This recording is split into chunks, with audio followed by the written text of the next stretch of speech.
Hey everyone, this is Erathsmus with SoCal GG, and I wanted to make a video about your first pretender. So hopping straight in here, there's two different ways we could create a pretender. One is via create world, and once you create it, blah blah blah, you could create it in this screen after you've selected your nation. So we get here. The other way is to go Tools and Manuals, create a Pretender God. I prefer to go in Tools and Manuals and create them here because you could create a whole slew of them and try them all out later. And you also need to do it this way for joining a multiplayer game. So we're going to do it that way. You can also view your created pretenders here as well. So let's create a Pretender God. Now you're going to want to select whichever era you want to play in. I'm sure you have your own opinion on which one of these you'd like, and I'll have other videos explaining some differences between them all, but they're all viable. Once you've reached the nation screen, this is where you get to pick your nation, obviously. In this case, I'm going to just go with something that's kind of a little bit more ubiquitous to several different types of nations, so I'm going to hop into man. Don't really play them very much, but I think this would be a good example because if I haven't played it much, and if you haven't played it much, we might be able to make something good together. So we're going to stop on this screen actually before we even make our pretender. We're going to want to look at all the national features because these are pretty important. You see infantry, longbowmen, knights, special troops of Avalon. Interesting. What kind of magic we have? Nature, air, water, earth. Maybe we need to fill in some magic that we're missing with the pretender. Priests, weak, divine inspired researchers.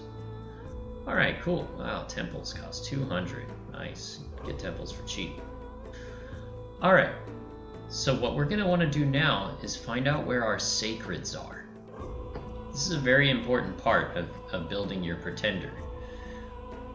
So what we're going to do is we're going to right click on everything we've got here and see which ones have got little candles that show that they're sacred or priests. I don't see any candles here, so nope, that's not a sacred. Nope. Hey, there we go, sacred. This unit can be blessed and only require half the usual cost to maintain. Really important because the upkeep cost is going to be super low. So these are our sacreds. These are our guys where when we get what's called a bless, they're going to get even stronger. Let's keep right clicking through here. Nope. Nope. Nope. Nope. And etc. Let's take a look at this guy again. Gold 26, resources 28. Recruitment points 31. Wow, expensive resources, expensive recruitment points. Not too pricey on gold. How do I know this is pricey? Well, let's take a look at some of our spearmen. These guys seem pretty basic. Gold 10, resources 9, recruitment points 9. Wow, these guys cost nothing compared to them. But the important thing is here, these guys have some pretty good base stats. Their protection is pretty damn good too. Full chainmail, full helmet. So we might be able to take this guy, make him even stronger with our pretender. Let's look at this top one too. Nope. Ah, priest. Level 1 priest. Which implies sacred. Level 1 priests are important because they have this spell called bless. When you bless a sacred, you get all these cool buffs that I'm going to show you in a sec. Ooh, nice. That guy's pretty badass. Sacred. Can't bless himself, but he could get all these bonuses we're going to give him. Nope. Nice. This one seems like a pretty easy to recruit. Good priest for a low level bless. Okay, so we've got a good slew of some sacreds here. Potentially what we call sacred thugs, some low-level priests, and our sacred elite troops. So that's the thing we got to think of. We have an elite troop. How can we make our elite troop even better? So when you make a pretender, especially one of your first pretenders, I recommend two different things. An Awake Expander, which is going to be in Dominion 2, or an Awake Rainbow, which is going to be Dominion 1. What does Awake mean? This right here. An Awake Pretender God, as you could read below, will start in your home province on the first turn. Now, not a lot of people would completely agree with an Awake Rainbow. You might say Dormant Rainbow could work out a little better, but the reason why I suggest that is if this is your first pretender or one of your very first ones, it would be a good idea to start with something you get to play around with and get to kind of see what they do. Otherwise, you're going to have to wait a little while. If we go to Dormant, it's going to take a few more months than a year, perhaps. So that's 12 turns. You're going to sit there and be like, where is he? Imprisoned, that's about 36, plus or minus 6. So that's going to take a while. 36 turns? Like, ooh, okay. Awake, we get to start with them. Now let's start with the good old classic, an Awake chassis on the expander, just Awake expander. Here we got Titans. We're not going to look so much at them right now. They could be a little disappointing for new players, but as your experience and skill changes, they're actually very good. All of them have their uses. These guys are actually pretty good to start with too, but they can be a little bit boring if you don't know how to use them, because they don't move. They just sit there. At least until you do some fancy things with them. But in any case, let's look at this list, and next time we'll look at this list. So here's our Awake Expander chassis, and what we're going to look for is some good stats that could just make these guys charge straight out the gate and make up for all the things we don't know by smashing things really hard. The Serpents are usually pretty darn good to start with, so we're going to take a look at those. Ram's Head Serpent, Earth Serpent. Nice, okay. So the things we want to look at are kind of in this pile here. We also want to look at these magic paths. Fear, Amphibian, so it could help with underwater. Maybe you need to expand into an underwater province. Poison resistant, whatever. Cold-blooded, okay. Mountain survival, swamp survival, recuperation, that's pretty good. If you right-click any of these properties, you can see heals afflictions over time. Pretty useful. Okay, we got nature magic. Regen, animal awe. Okay, so regen. Important thing about regen is it regenerates based on your maximum health pool. That's why for a lot of the Awake Expanders, you like to pick something that has some high HP. 10% of a big number means you're going to get a big number back. Also, they're less likely to be afflicted. Afflicted means they get a permanent problem or a permanent wound that ruins their efficiency over time. Recuperation, though, helps heal that.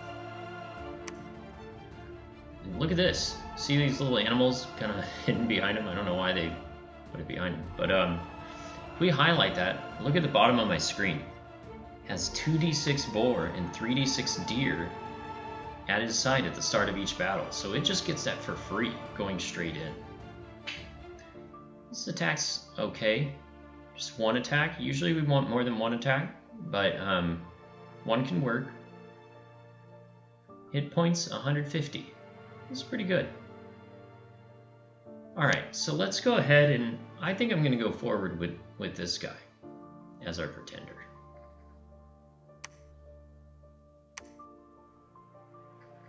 Now that we've got him selected, the important thing to pay attention to is the design points.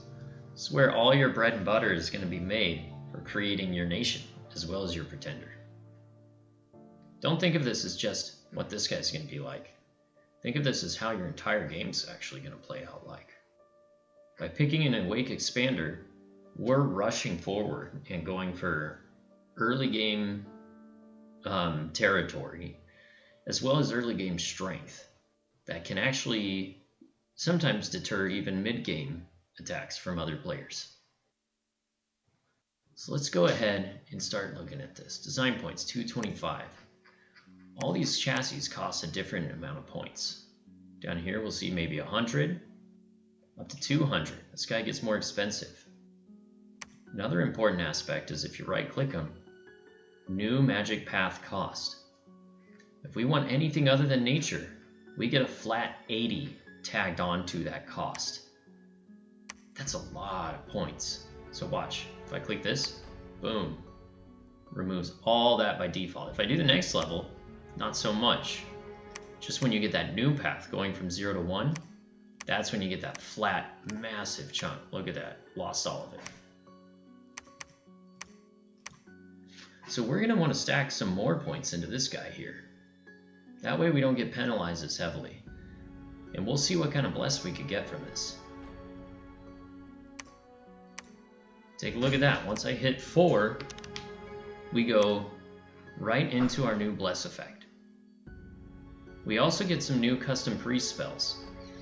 These go a little bit beyond flavor, and they can impact the way that your priest can affect the battle. I'm not going to go into detail about that though, because it's a little bit secondary to the message I'm trying to get across. Once we've hit 4, that's when we get these points. You want to hit 4 on it to at least start looking at the blesses. Now we're going to go to add bless effect. We got some pretty cool stuff we could pick from here. Resilient. This means +1 HP before they die. Well, in something like this, 1 HP, it doesn't matter, right? Less than 1%, who cares? But that bless also goes to our troops. 1 HP for him, much bigger deal. So it goes to both of them, and that's the important thing to pay attention to with these blesses. So it would work pretty good on him. Specifically on this giant snake, and on these guys.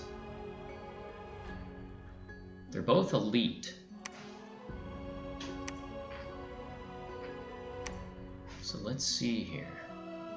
Barkskin could help our other troops. 10 natural protection. It's not going to help our pretender much, because he's already got some decent natural protection. Natural protection values, you can see down here. Light units have protection ranging from 3 to 10, while knights might have 20 or more.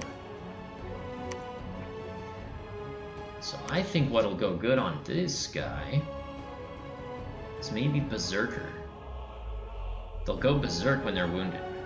So they'll get some changes to their stats, making them more aggressive, and they'll stay in the fight longer. These ones require an additional scale, Magic Scale 1, Death Scale 1, to unlock. So we can't get those yet. So we're going to go to Berserker.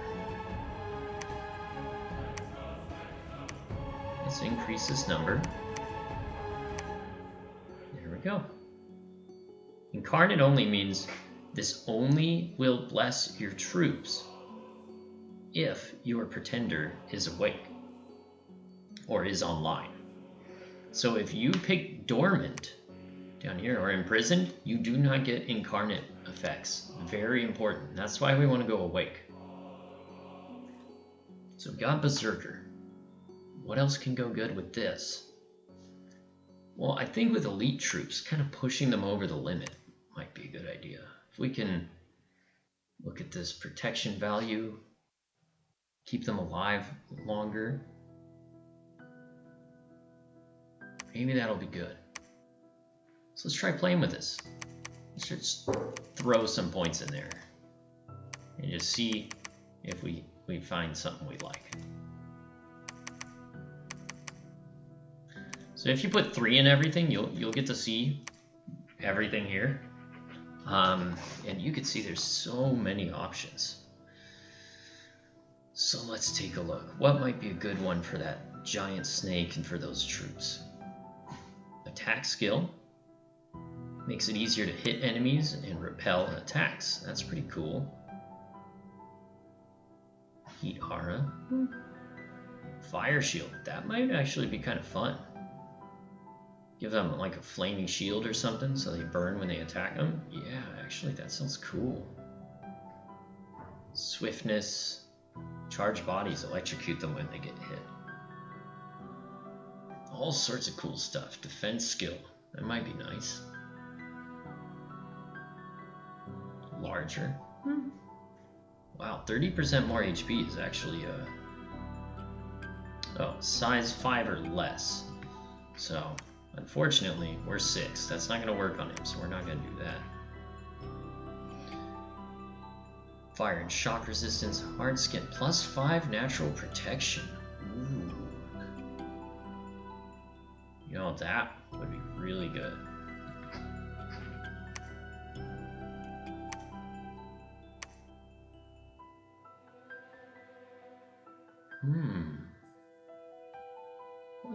Let's maybe consider that. It would be nice for this guy too. So I'm thinking either fire shield or natural protection. You know what? If you want to go crazy, you could do both. I might try that just for some fun. Okay. So now we've got an idea of this. Let's see, if I want to go...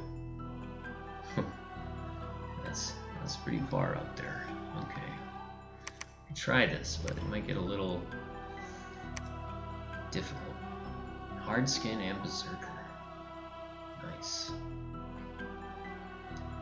Okay. Should we do it? Should we do what's called a Hellbless? Hellbless is when you dump a lot of points into making them strong. And you know what? I want to do it just for fun. Fire shield. Oh boy. This is going to be pretty funny. I don't know if I'd recommend going this hard, but this is the fun of it. Like, you get to mix and match whatever you want to make your guys do crazy stuff. Now, because I took so many points here, I'm going to have to dump a lot of Dominion's points. Let's go through what these do. We're going to need this to be at least 5. The reason being is, recruiting sacred units like this, you can only recruit as many as you have Dominion candles. So if you don't have a lot, you can't recruit very many of these guys early on. Build more temples later though. And as you can see for this nation, it's a reduced temple cost. Alright, so 5 for this is usually pretty good. Let's look back at this guy. We're going to need to recruit them. They cost a lot of resources and recruitment points. This is going to get bad. I don't think I could take a bless like this, but you know what, we'll try. It's going to be a disaster, but we'll try. Order and turmoil. This is important because it adds a lot of recruitment points. You get a lot of this other stuff too, reducing unrest too. If you go the opposite way, it does the opposite. In events, go up. It's like more chaos, more stuff going around. So there's more things that are going to happen. Events can be good or bad based on your luck. So more events, but better luck means you get a lot more good lucky events. More events and bad luck means lots of crazy stuff's going to happen. Like barbarians will randomly attack you. Guys will randomly die. And your entire population might entirely die. So you got to watch out for that kind of stuff, especially if you're mixing it with things like death and drain. It makes your luck even worse. Inverse is true for taking positive luck, especially taking high magic and positive luck. Productivity increases your resources. That's going to be important. Sometimes this doesn't matter, but it does for us, because remember, regular guys look like this: 10, 9, 9, 26, 28, 31. Costs so much more. So we're going to need maybe at least 2 here and 2 here. Yikes. Temperature. Our guys like 0. They're just regular humans. If you take more than what they nominally like some Abyssians or like flaming dudes, they like heat. Whereas snow acclimated nations might like cold. For us, we're going to need to get this number down. We can't be negative. We got to be at least at around 0 or a little higher. So what we do is if we take worse numbers, look at this. Starts getting closer to 0. And now we can actually run this. But if we do this, look at those penalties. Supplies, minus 30. Recruitment points, minus 30. We're never going to even be able to recruit these guys. It's just not going to work out. But for temperature scales, supplies minus 30%. If we're going for a small elite nation, supplies are basically how much can you be fielding in a province at a time, or in a fort at a time. We don't need that much. The income, even though it sounds like a lot, 26 is not that bad. It's not like we're recruiting, cab at 60. This is actually pretty cheap. Some of these mages could get crazy expensive, so we might fall behind there. But Awake Expanders, especially with Hell Blesses, work really great in this format called Blitz. Blitzing is when you have a low player count in your game. So taking something like a Hell Bless really does allow you to crush through the opposition early. So that's what I'm going to go with here. Maybe for your first time around, don't try stacking on this many. But this is just a good example to show you could have a lot of fun with this. I mean, they go berserk, they light stuff on fire when they get hit, they have better protection. It's cool. You can really make this your own. I'm gonna try to go 2, 2. Growth is really important. I'm gonna bring these back down to 0 so you can see what growth does. Growth of 0.2% for every 1 you have. Now you might be saying that's tiny, that's nothing. It's not. Not over a long course of a game. Because this compound interest over your population is going to have a massive effect in your income later on. And as I said, if we're maybe doing a blitz game, like a 1v1, we can take less growth and we can be okay about it. Because we're not expecting to grow much. Versus if we could beat that player quick, we could go straight for the kill. Magic. This allows you to research faster. There's another number it doesn't show you here, but you get a bonus to your beginning research in addition to the increased research rate. If you take Drain, it also impacts the magic resistance too. And you can see this in the detail down below over here when I hover. See at the very end? Casting magic and researching spells is more difficult while magic resistance is increased. That's fine for us. We're doing a quick game. We don't care about researching fast, so we could tank this. Alright, so let's try this out.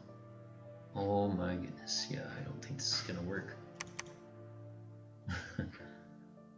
Oh, there we go. We can go crazy with the temperature. Ooh. We just don't have enough points to do that. If we go luck -3 with Drain 3, that's going to be pretty nasty. Any less here, and we can't afford our fancy dudes either. So we might have to relax a little bit. Let's see, which one do we want to keep? See, if I went dormant, This would go away. We get a lot of points back. Now we can take something like this and run with it, but we don't want dormant. We want him to be awake, ready by turn 1, because all of this requires him to be there. So it wouldn't come online if it's incarnate until turn 12. Oh man, do I want to show a really terrible Hellblast for a tutorial video? No. Definitely not. I think I'm getting the least out of this. So let's try going down here, seeing how much that gives us back. Try out something unique still.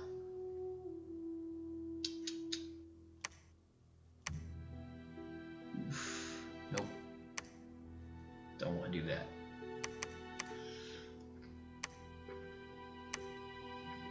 Alright, I'm gonna take off. I just want to see Fire Shield on this. I would probably normally take Hard Skin, because that's really going to help these elite troops be even better at being elite.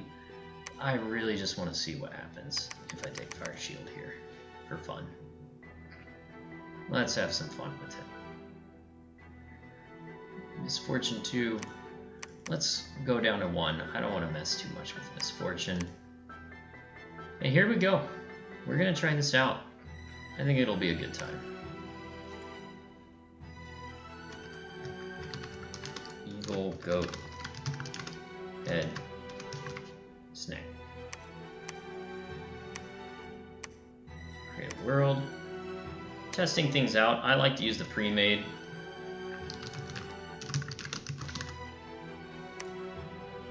Middle Asia's.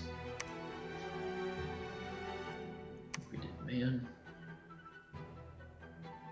Let's add a few AI.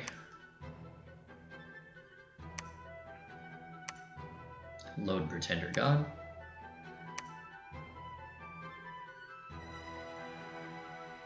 Just renaming.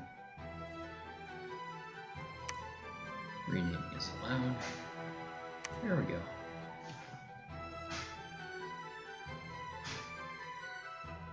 I'm feeling this is going to be pretty fun. Alright, there he is. Evil Goat Head Snake.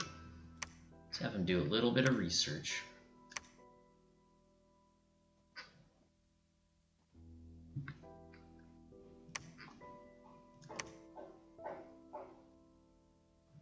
Guess we could do enlarge.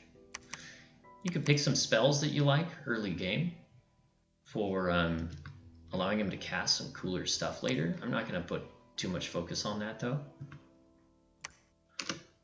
Need this guy to become our prophet so he could get this spell called Divine Blessing that allows you to bless all of your sacred troops.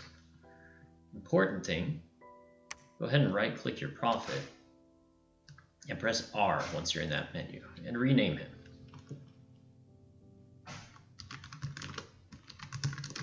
Goat Head Lover. It's kind of creepy to think about. I don't know what's wrong with man this time around, but this nation's going wacky. Alright, now these are the guys we want. Those are the sacreds. Let's pile them in. Can get 3. That's cool. And then who do we want to supplement? Early scouts are usually pretty nice too, if you can't get anything else. But in this case, I think I want to go with the Mother of Avalon. Reason being, Priest level 1 means they could cast Bless. Leadership 40, we could put some dudes in a retinue with her, and she could tear some stuff up with them. Let's maybe give them some longbowmen. Repeat recruitment, so every turn we get them. And now the scout. This is important, in my opinion. Turn 1, it's sometimes beneficial to send a scout to attack a province. To do that, set him in the back, tell him to hold for a turn maybe, and then retreat. He's back here, he's gonna be fine. Ooh, wrong guy. That's gonna harm him. Some people like to just attack stuff turn 1 sometimes with a Wake Expander, but I do not recommend that. It's very likely you could die turn 1 by doing that, and that's no fun.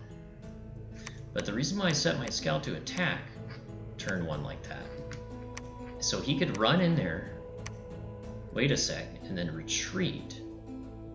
And when he does that, you get to see what's actually in the province. Because all the reports that are going to show you next turn of what stuff is in there, it's kind of lying to you. I'll show you. Here we renamed our prophet Goat Head Lover. Goat Snake. Alright, so let's watch this. This is good intel gathering. Ooh, we see a couple cav. Not a lot, just 3. Still might not want to send our pretender into cav. So our guy, just to show you again, goes in there, he's like, oh my goodness, and he runs away.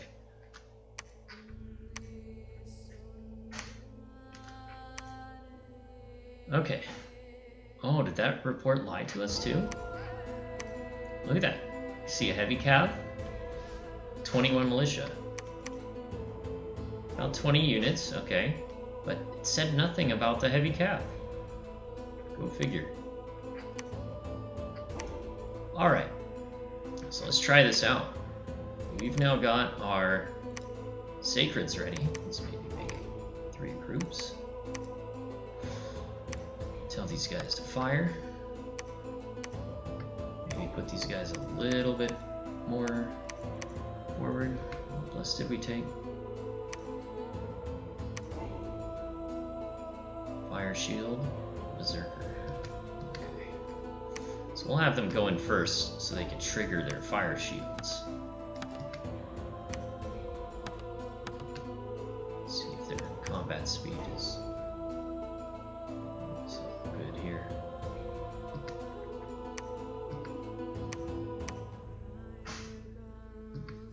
Okay. Just making sure they're gonna get in combat and do the same things, roughly the same. Otherwise, sometimes they might lag behind. Alright, let's tell this guy. You might want to put him a little off to the side so arrows don't hit him. He does have a helmet though, so that's good. Generally, the way you're going to want to script this is Divine Blessings, so everyone gets that. Heavenly Fire, alright, let's spam that. And cast spells. So there we go.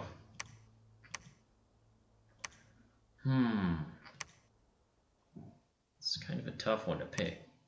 I wonder if our pretender could take on all these undead because he has a flaming shield. They're going to hit him and they're just going to burst into flames. And these guys? There's a problem. Heavy cav with their lance charges might be able to mess these dudes up. So I'm going to flip this. That way they take the lance charges. I'm going to tell them to attack enemy cav. They're going to attack closest. That should stop the cav from sneaking around and getting the commander. This scout, I'm going to tell him to go keep checking stuff out. Alright. Nothing new in recruitment. Cool. Any one of these? Alright.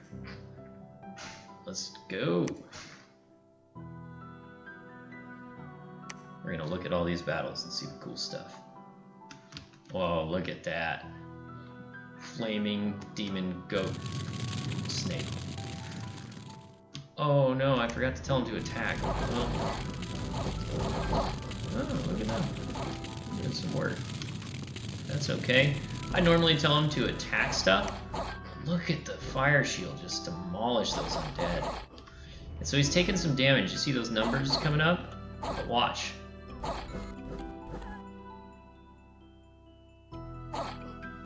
Plus 17. There we go. He's regenerating.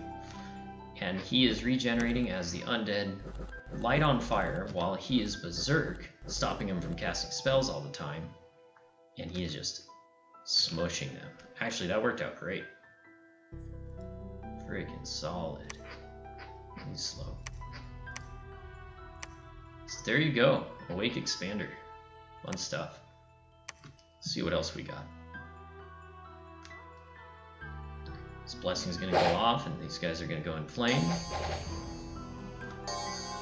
Boom. Alright.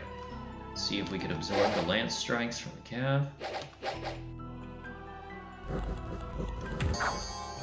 Okay, so we're all good there.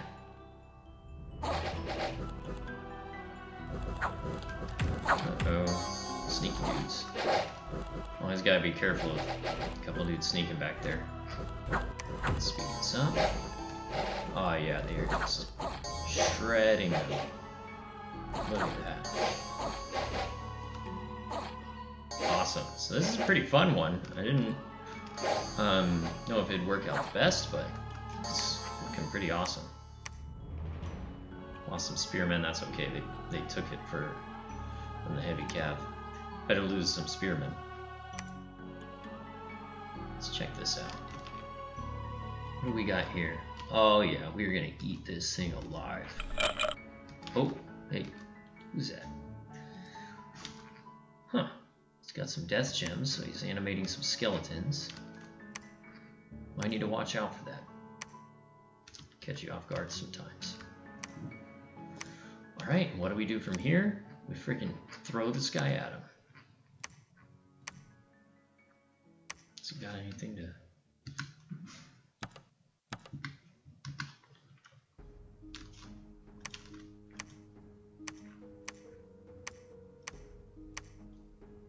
So we scouted that. Let's scout that too. Cool thing is they can also act as leaders too. I don't think that's enough to take on those Bakemono, but we're now gonna start getting more of these guys. 5 of them. That's gonna be hot. Alright. What else do we want here? This guy's freaking cool. Can I get him? Oh yeah. Let's mix him in there. He is gonna shred.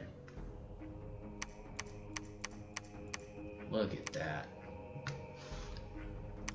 Man, she's gonna be a baller with all those. And just imagine, normally you wouldn't have the capacity to do this unless you took that with your build.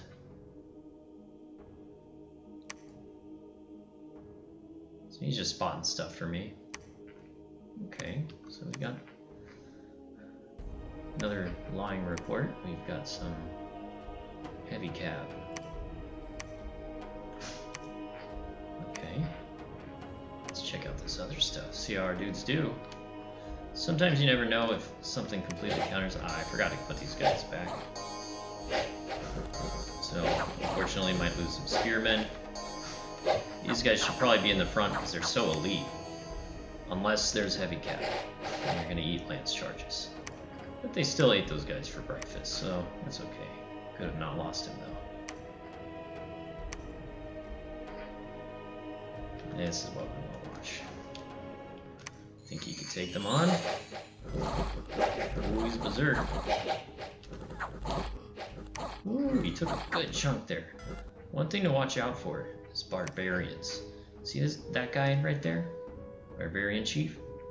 They can whack you. Look at that 24. That beats can beat a whole regen cycle. So you gotta watch out for barbs. I don't recommend sending your pretender at them unless you've got some good buffs. Let your bigger armies take care of that. And they're just gonna burn. Awesome.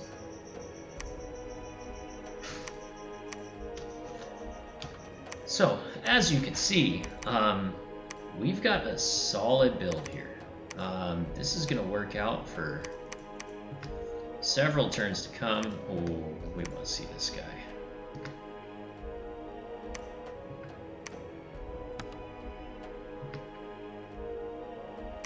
Really be careful, but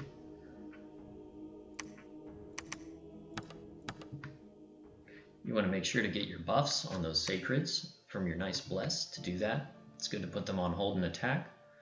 You do hold an attack, it's hold for 2 cycles. So you put them all together, then you put your priest in there, cast Blessing. Maybe 1 just in case. You know, it'll be good to put bark skin on her first, actually, just in case an arrow hits her in the head, because she doesn't have a helmet. Alright, Sabrina. Tear him up. Send this guy over here. Now get them behind him so they can do all their fun butchery. Let's send him at something. Maybe these guys. And let's see how it does.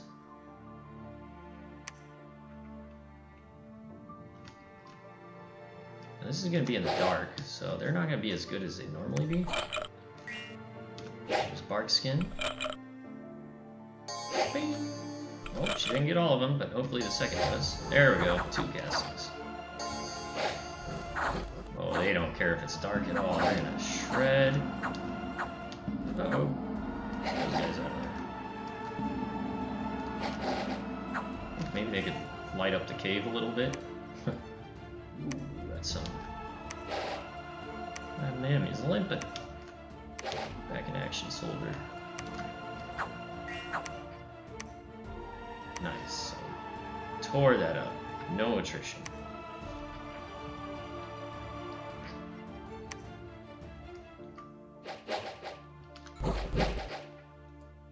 Ooh, so I made a mistake here. It's not my own friendly dominion anymore, so I'm not going to get all the bonuses of my bless. I can get a little brutal. Still going to be able to hold his own, though. Notice he's not on fire. So you're going to want to be careful with those expanders, because if you go out of your dominion, it could get rough sometimes. You'll lose a lot of those bonuses, so if you're relying on it, it could get really bad really quick.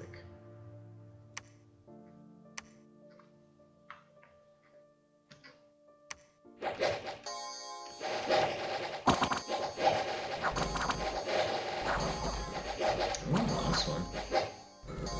This squad almost fully HP routed. Look at that.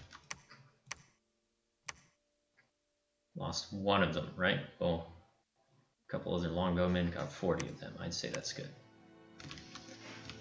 So hopefully this gives you a really good idea about using Awake Expanders and using them to complement your army. There's one last thing I want to show you.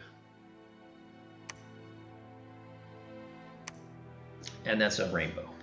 Rainbows are probably the next thing you're going to want to try.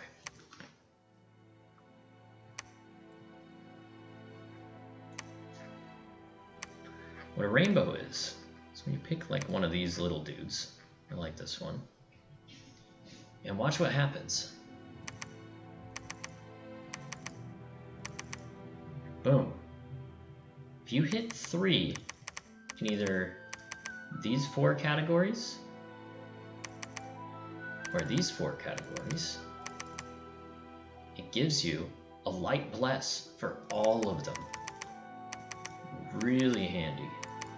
So we could make those soldiers pretty dang good with a light bless that touches all of this. Magic weapons is pretty good in the long game, especially against players. So I'll take 1 more point for that. Undying. Ooh, 2 HP for each before they go die. So if you can take it multiple times too. Look, 3 Undying means 6 HP. For these, that's almost half his HP. He'll stay alive that much longer. Awesome. And let's look at blood. Blood's got some good ones. More HP, more strength. Here's blood surge. When they take a dude down, they get all those bonuses you see down there. Really strong. Let's do it.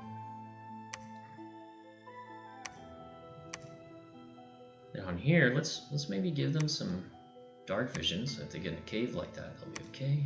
And some resilience. Twice. 2 extra HP, 6 extra HP. A lot of extra HP here. Okay, now let's do this. Might even be able to get away with more this time. Ooh, there we go. Now we'll get a lot of these guys. Some people would prefer to take a dormant rather than an awake rainbow, because you notice none of these are incarnate. So he doesn't actually need to be there to get the effects. So you could go like that and get an extra 150 and then make these even better. But I want to show another positive benefit to having an awake rainbow that can really accelerate your early game if you know how to spend gems. So we'll call this tiny old dude. Let's create our game again.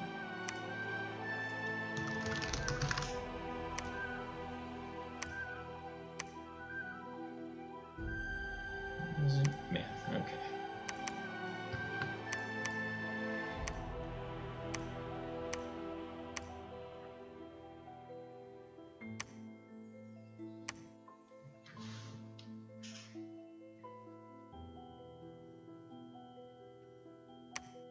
All right, cool.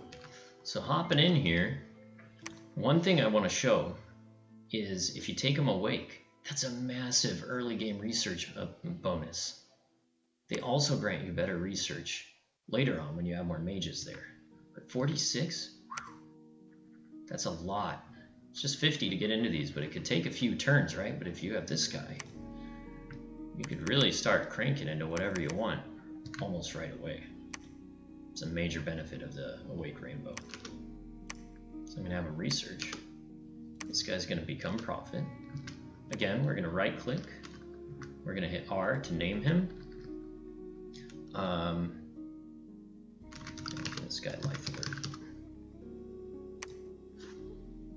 He's a protector for our tiny old dude. Okay. Then I'm going to send this guy in. Same deal. I still want to scout. That's a preference of mine. You could also use these to find other players or to find places you're thinking of building a fort on later. Because sometimes when they retreat, they might not retreat to a friendly province and then they die. But I think it's worth it to see what's around you. Better they die than in your army. Let's get our recruitment, which is now probably going to be a bit better. Like we could get 4 now. Might not sound like a big difference, but it really is. One more of these guys. Early expansion could be pretty important for that.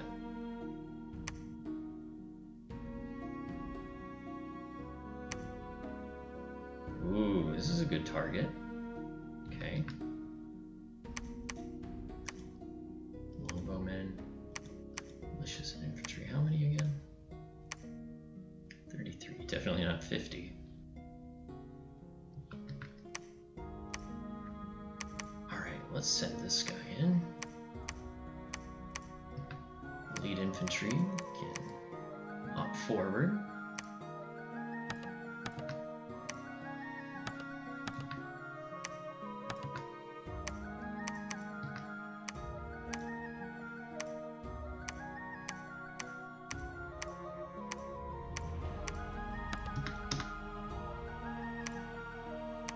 It's a pretty easy one over here. And then I'm going to show you why Awake rainbows can be so dang useful.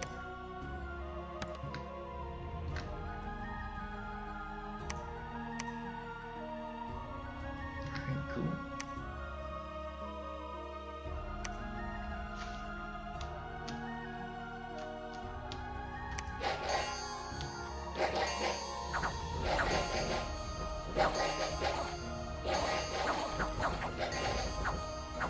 Shredded. Nice. Lost a couple spearmen, but these wardens are gonna demolish. Now that our Awake Rainbow's there, we could search this right away. Again, you're giving up a research turn by doing that, but it's still pretty nice. Okay, I'm gonna tell my armies to meet up halfway. gonna have divine blessings, so I'll do attack rear.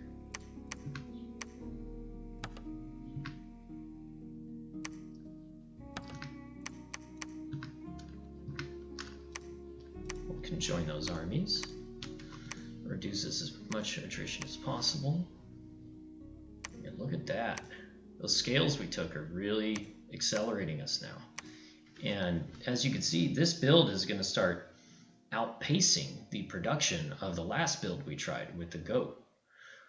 So pretty handy stuff there. And he's going to be searching here, but because my pretender's searching here, I'm going to drop a little bit of province defense in case some barbarians try to hit him while he's checking stuff out. Boom, look at that. First place he looks, he finds a magic site. 40 gold per turn, unrest increases, that's fine. But that's going to be a nice chunk of change. Look at that, our income. We just gained like 10% of our income from that. So he could follow this army around. Gotta make sure it's a little protected. And he could keep searching. Yes, it's wasting research turns though. So if you need early research targets, like on these trees, then you might want to rush those. But if this is one of your first times playing, you might just want to have him follow around finding these sites, and then have him research later once you've got a good amount of these together. Let's see how our conjoined mass kind of work together here.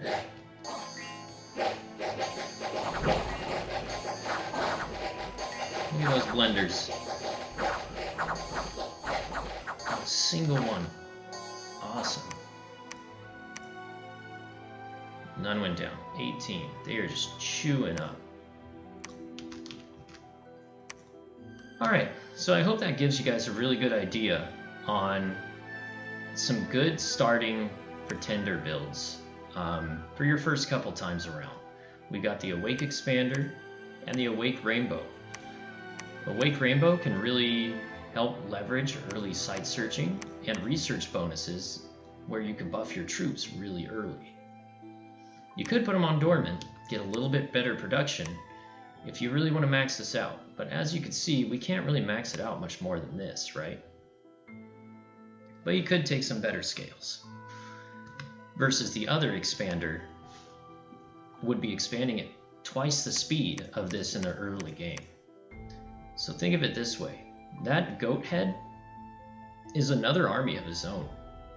And if you branch out this way with one and with another in the opposite direction, the increase in your province count is going to accelerate your growth over the course of the game, especially if other players block you in early. That's important, is you need to be able to match your opponent's expansion. Against AI, either should be fine. Now, with your rainbow though, this guy is going to be really useful for trying to get that long-term edge over your opponent. And once turn 7 kicks around, your production is going to kick up much faster on these guys. So it's give and take, and there's a lot more nuances towards which one's better in the long run, which depends a lot on your summoning unit pool, as well as your other army composition that you might get from some other sources. So thanks for hanging in there, guys. Hope you enjoyed this video, and see you around on SoCal GG.